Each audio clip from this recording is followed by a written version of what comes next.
Tonight. It seems like wherever you go in Austin these days, there is a new apartment building going up.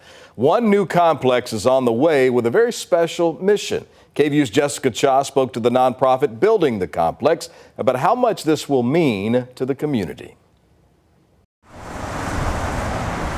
Homelessness can look different in a lot of ways. Living in their cars or bouncing from friend to friend, or a day or a night at a hotel, maybe in a camp.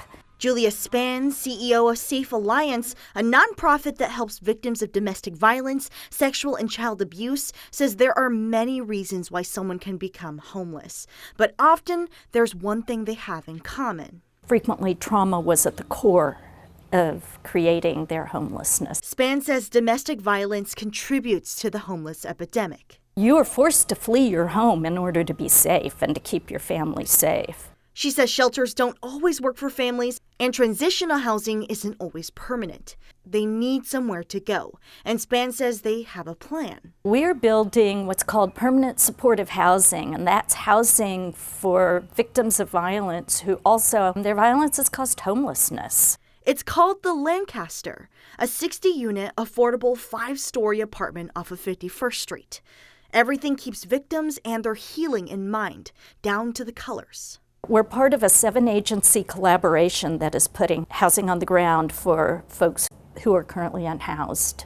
They asked Travis County commissioners for $50 million and are splitting up the ARPA funds to create their own projects. The Lancaster is getting $7.2 million to complete the project. So the work that you all are doing in that area is critical. I just cannot wait to put the shovel in the ground and then help the residents move in. Spann says it'll be near groceries, schools, hospitals, and more.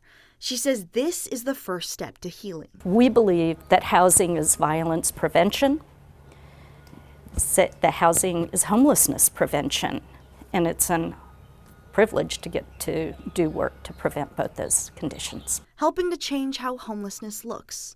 In East Austin, Jessica Cha, KVUE News. Jessica, thank you. Safe Alliance's CEO says because they've been able to get housing vouchers, many residents will be able to live there rent-free. They also will target folks who earn below the area's median income. They expect to break ground next month, and the project will be completed in the year 2026.